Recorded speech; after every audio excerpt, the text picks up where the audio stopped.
যেদিনকে পাতা উল্টে দেবেন তার পরের দিনই এই মামলার ওপেন হবে। মারতে মারতে তুলে নিয়ে যাবে পুলিশ। পোস্কো আইনে 5 বছর জেলে রাখবো, রেকর্ড করে রাখুন। আমি শুভেন্দু অধিকারী।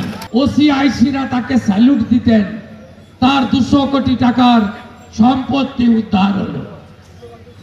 মোদিজি আছেন বলেই না খাউঙ্গা না খানে दूंगा অনুব্রতর মন্ডল মতো চোরেরা, মমতার ভারী নেতারা 2 বছর তিহারের জেলে কাটিয়েছে, আপনারা জানেন। বেরিয়ে আসার পরে আবার স্বমহিমায় আপনারা অনেকেই জিজ্ঞেস করেছিলেন জামিন পেল কেন। দেশের আইন আছে, যে ধারায় তাকে এনফোর্সমেন্ট ডাইরেক্টরেট ইডি অ্যারেস্ট করেছিল সেই ধারায় সর্বোচ্চ 6 বছরের জেল হয়। 2 বছর জেল খেটেছে।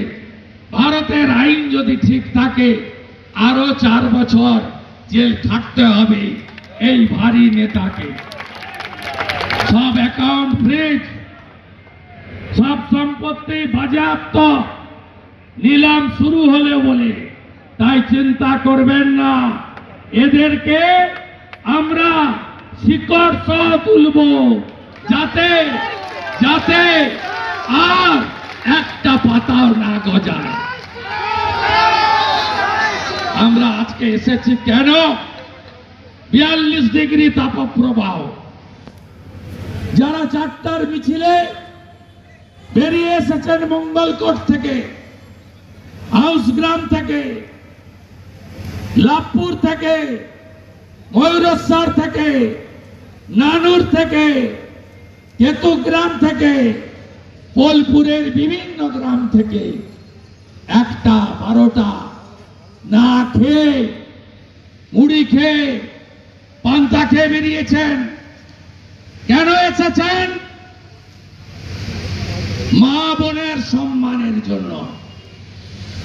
আপনারা মদ্যপ অনুব্রত বোলপুরের আইসিকে যে ভাষা বলেছেন,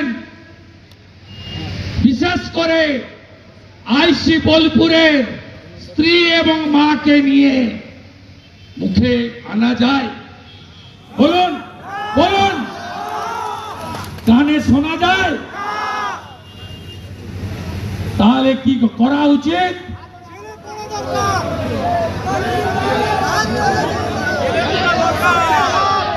এই রাজ্যে যদি আজকে যোগী আদিত্যনাথ মুখ্যমন্ত্রী থাকতো না,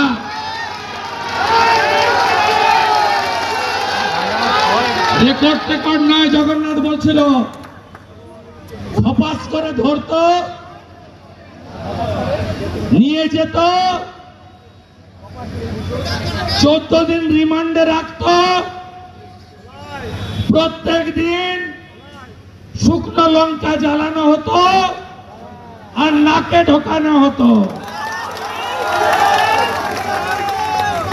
যেদিন ঘটনা ঘটে আপনাদের বিরোধী দলনেতা বলেছিল অনুব্রতর কিছু হবে না।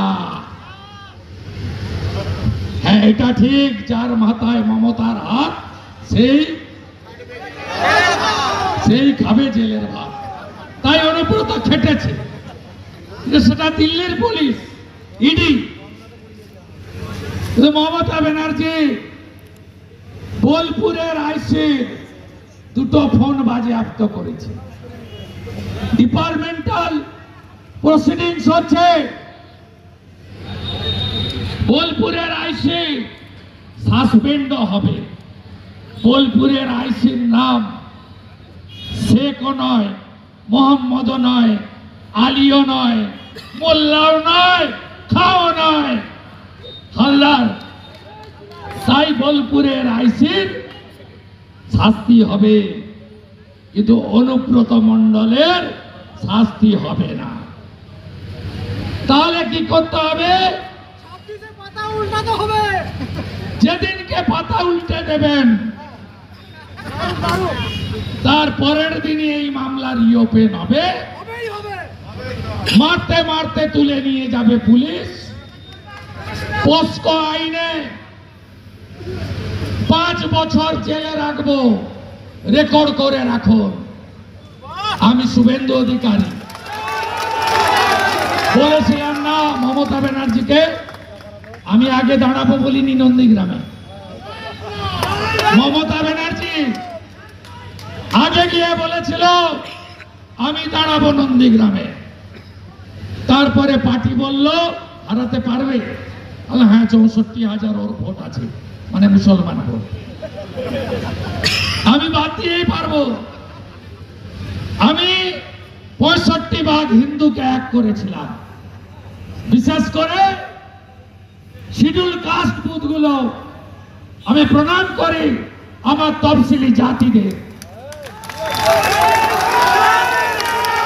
মুসলমান বুথে 700-র মধ্যে মমতা 695, মীনাক্ষী 3, শুভেন্দু 2। আর শিডিউল কাস্ট বুথে 700-র মধ্যে 675 শুভেন্দু, মমতা 20। হারিয়েছি কম্পার্টমেন্টাল চিফ মিনিস্টার, যার কান একটা কাটা রাস্তার এক পাশ দিয়ে যায়, আর যার কান দুটো কাটা রাস্তার মাঝখান দিয়ে যায়, তার নাম হলো মমতা ব্যানার্জি। আমি আমাদের ভারতবর্ষের ইলেকশন কমিশনকে বলেছি শুধু 2 মাস মমতার পুলিশদেরকে তালা চাবি লাগিয়ে রেখে দিন, ওসিআইসিরা তাকে স্যালুট দিতেন, তার 200 কোটি টাকার সম্পত্তি উদ্ধার হলো। মোদিজি আছেন বলেই না খাউঙ্গা না খানে দুঙ্গা অনুব্রতর মন্ডল মতো চোরেরা, মমতার ভারী নেতারা 2 বছর তিহারের জেলে কাটিয়েছে, আপনারা জানেন। বেরিয়ে আসার পরে আবার